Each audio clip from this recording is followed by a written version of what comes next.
I'm Susan Ross. I live on Lendrum Ross Farm at Lake Laberge, and we have a small market garden that we grow vegetables for the Fireweed Community Market and for ourselves. We actually got started by growing vegetables for ourselves. So this is a little tray of bunching onions, and this has been seeded into this tray, and it will go directly into the garden from this tray. It won't get transplanted again. Okay, now did you use blocks or is this just straight soil? These are the little tiny miniature blocks, yeah.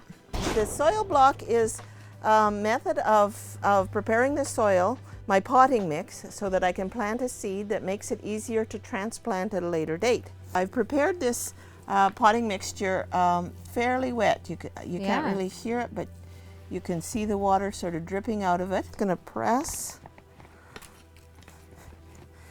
as much dirt into the soil blocks. There's 4 different compartments in this soil block.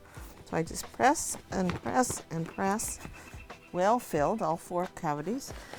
Then putting it on something solid, you just sort of press them out and they make little squares.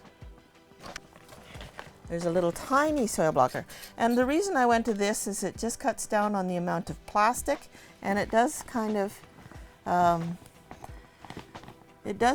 make the transplanting a little easier, but it is a little more intensive, labor intensive than using the fingers, the plastic fingers.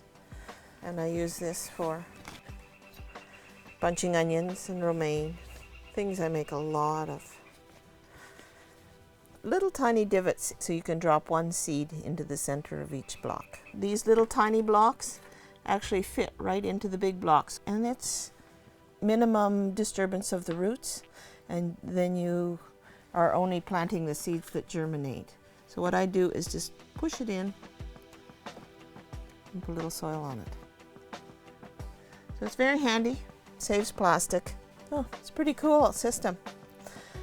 Saying that, I don't use it all the time because these little fingers are very helpful for some things that I want a lot more depth, like the little tomatoes. I want to bury them quite a bit, little broccolis or things like that. I want to bury them and cover their stem up. I just have to rejig my soil. Reconstitute. Yeah, because this is set up for soil blocks. Yeah. So I'm just going to add some drier peat here to lighten things up. These are a little bit of broccolis that I seeded into a large pan because I wanted a lot of them. I usually do them into fingers because I want to have a little more dirt along the stem. And then I try not to touch the stem because that promotes disease and damping off on the stem. So I try to hang on to them by the leaf, usually by the true leaf, the baby leaf if you can, because that's expendable. So I try to hold on to them by their little leaves. I position them in my little fingers here.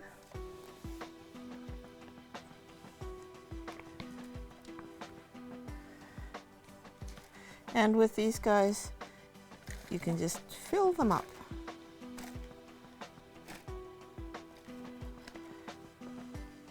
And they will sprout roots off of their stem if you bury them. Some plants, not all plants are like that, but these guys, broccoli's like that. I leave it loose and I leave a certain amount of space on top. I don't want to fill it right up to the brim because you want a little bit of space for the water to go in. Often the water will bead up on top until it's moist, and so you want a little sort of water well there just above each thing, and the water will actually compress the soil too. That's how I transplant things where I want the roots to grow off the stem. There's some plants that don't like that. So in the plants that don't like that, I fill up the tray first, and then again, these are romaine lettuce, being very careful not to touch the stem. Then I dig a little hole, put them in, and then just cover them up to where their soil level was before. So I don't want to cover up much of their stem. So that's how I do the things that I don't bury deep.